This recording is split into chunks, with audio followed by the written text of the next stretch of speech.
안녕하세요 여러분. 오늘도 저희 채널을 찾아주셔서 감사합니다.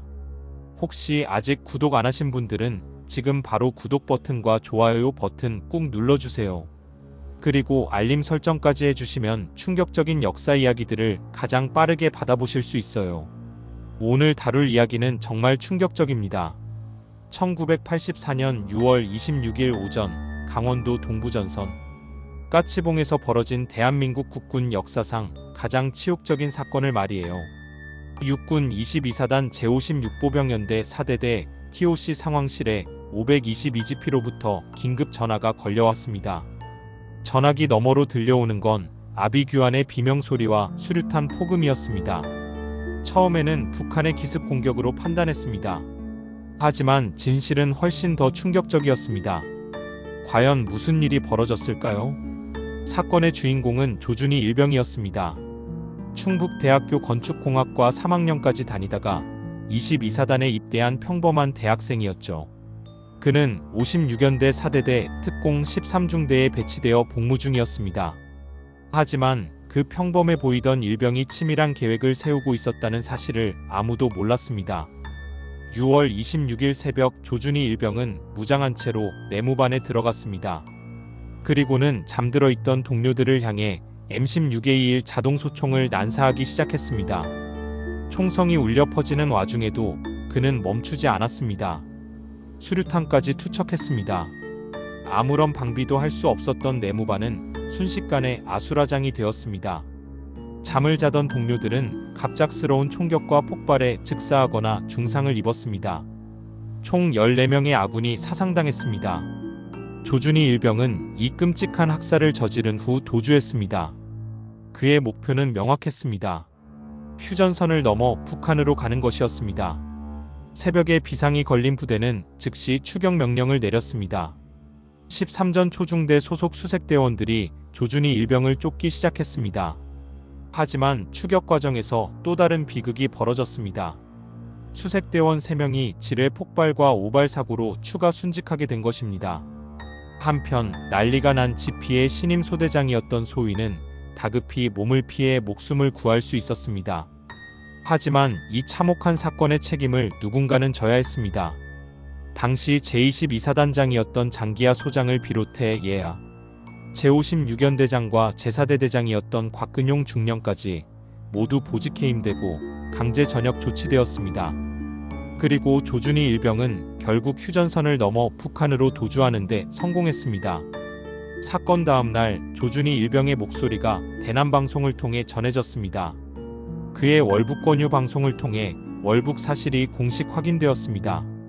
한 달 후인 7월 26일 북한의 노동신문은 남조성계래군 사병이 헌병초소를 까부시고 공화국 북반부로 의거라는 제목의 기사를 게재했습니다. 조준희의 얼굴, 나이, 소속까지 자세히 소개하면서 월북을 공식 발표한 것입니다.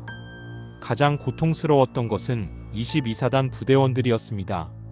매일 저녁 전방 경계 근무를 설 때마다 조준희 일병의 대남방송을 들어야 했기 때문입니다. 동료를 학살하고 적에게 투항한 배신자의 목소리를 매일 밤 들으며 치를 떨어야 했던 것입니다. 조준희는 월북 이후 한 달여간에 걸쳐 지속적으로 대남방송에 출연했습니다. 남한 군인들의 월북을 조장하는 선전방송을 계속 진행했던 것입니다. 이처럼 심각한 사건이었음에도 불구하고 당시 제5공화국 정권은 강력한 언론 통제 정책을 시행했습니다. 보도 지침을 통해 이 사건이 외부에 알려지는 것을 막았습니다. 1993년 이전까지 군사기밀보호법에 의해 TV나 출판물을 통한 보도가 금지되어 있었기 때문에 일반 국민들은 이 사건의 존재조차 몰랐습니다. 더욱 안타까운 것은 이 사건이 단순한 일반군 사고로 처리되었다는 점입니다. 피해자 유가족들은 제대로 된 보상도 받지 못했습니다. 2006년에야 대통령 직속 군의문사진상규명위원회가 최초로 이 사건에 대한 조사를 실시하기로 결정했지만 뚜렷한 진전은 없었습니다. 그렇다면 조준희 일병은 왜 이런 극단적인 선택을 했을까요? 당시 조사된 월북 동기는 크게 두 가지로 압축됩니다. 첫 번째는 정치적 신념에 의한 자생 좌익이라는 설입니다. 1984년은 제5공화국 출범기로 민주화 운동이 활발했던 시기였습니다. 당시에는 대학 운동권 학생들을 강제 입대시키는 지도 휴학 제도가 있었습니다. 국군보안사령부가 주도한 이른바 녹화 사업의 일환으로 학생 운동을 와해시키기 위해 운동권 대학생들을 군대로 보내는 정책이었습니다. 조준희 일병도 이런 경우에 해당했을 가능성이 높습니다. 실제로 그는 월북 직전 휴가 때 여자친구와 이별하는 등 뭔가를 결심한 듯한 행동을 보였다고 합니다. 두 번째는 군대 내 극심한 폭력 문화가 원인이라는 설입니다. 조준희 일병이 직접 대남방송에서 밝힌 내용에 따르면 자신이 대학교를 다니다 입대했다는 이유로 선임병들이 지속적으로 괴롭혔다고 합니다. 데모하다 끌려왔냐는 식으로 비아냥대며 폭력을 행사했다는 것입니다. 1980년대 군대의 가혹한 폭력 문화를 고려하면 충분히 가능한 일입니다. 하지만 전문가들은 여러 요인이 복합적으로 작용했을 가능성이 가장 높다고 봅니다. 단순히 군대 내 폭력 때문이라면 자살이나 개인적 보복으로 끝났을 텐데 월북까지 감행한 것은 정치적 신념이 어느 정도 작용했을 것으로 추정됩니다. 또 다른 가능성은 우발적 범행 후 목숨을 부지하기 위한 선택이었다는 것입니다. 이미 동료 14명을 사상시킨 상황에서 정상적으로 살 길이 없으니 월북만이 유일한 생존 방법이었을 수도 있습니다. 그렇다면 조준희 일병은 현재 어떻게 살고 있을까요? 조준희는 월북 후에도 2000년대 초반까지 북한 방송에 여러 차례 모습을 드러냈습니다. 이후에는 북한 언론에 등장하지 않았지만 정치범 수용소에 끌려가 처형되었다는 루머는 근거가 없는 것으로 보입니다. 6.25 전쟁 이전에 월북한 8연대 강태무, 표무원 육군 소령도 처형당했다는 설이 많았지만 실제로는 2000년대까지 80세가 넘도록 북한에서 천수를 누리고 사망한 것으로 확인되었습니다. 조준희도 현재까지 북한에서 살아있을 가능성이 높습니다. 한때 황해북도 사리원시 인민위원회 과장직을 역임한다는 대남선전이 나온 적도 있습니다. 1980년에서 1990년대 대남선전지에 따르면 조준희는 아내와 쌍둥이 두 아들을 두고 북한에서 가정을 꾸리며 살고 있는 것으로 보입니다. 법적으로는 어떤 상황일까요? 이 사건의 공소시효는 1999년 6월 26일에 만료되었습니다. 설령 공소시효 만료 전에 기소되었다 해도 재판시효는 2014년에 만료되었을 것으로 추정됩니다. 하지만 만약 내란죄에 해당한다면 공소시효가 없기 때문에 남북통일 후에야 이 사건의 처벌 여부를 확인할 수 있을 것입니다.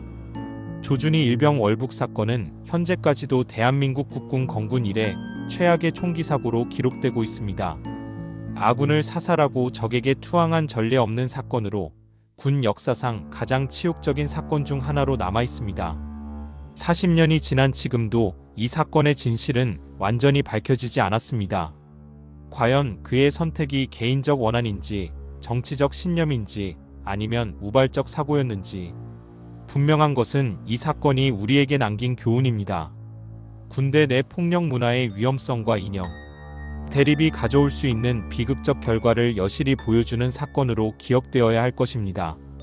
오늘 영상이 도움이 되셨다면 좋아요 꾹, 아직 구독 안 하신 분들은 구독도 꾹, 그리고 알림 설정까지 해주시면 이런 충격적인 역사 이야기들을 계속 받아보실 수 있어요. 댓글로 여러분의 생각이나 알고 계신 다른 사건들도 남겨주세요. 댓글 하나하나 다 읽어보고 답변 드리고 있거든요.